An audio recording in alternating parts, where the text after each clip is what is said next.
we're making cabbage pakora. Break out the blender, we're making ginger garlic paste,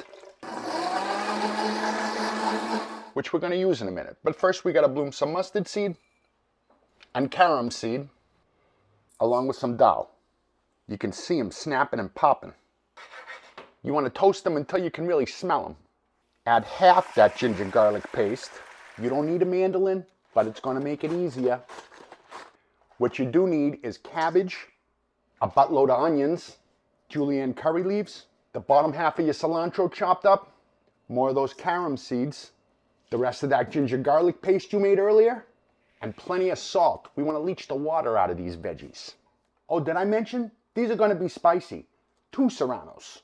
And back to the sauce. For authenticity, a little asafoetida, toasted off with some raw peanuts. Ooh, it smells good in here. Blended with a little cold water, the rest of that cilantro, a little salt, and the juice of half a lemon. You know what to do. Now that smells good. Wring out all that veg, but don't get rid of that water yet.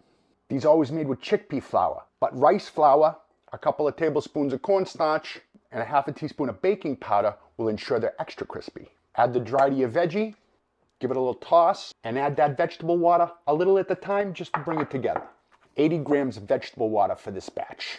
These aren't dense. Just use a couple of forks and drop them in your hot oil and fry them in batches. You're not scooping dense cakes. You got to be delicate. Set them aside to drain. Hit them with a little salt right away and serve them. They are little veggie fritters. Vegan. So spicy that dipping sauce cuts that spice nice. But the spice is nice.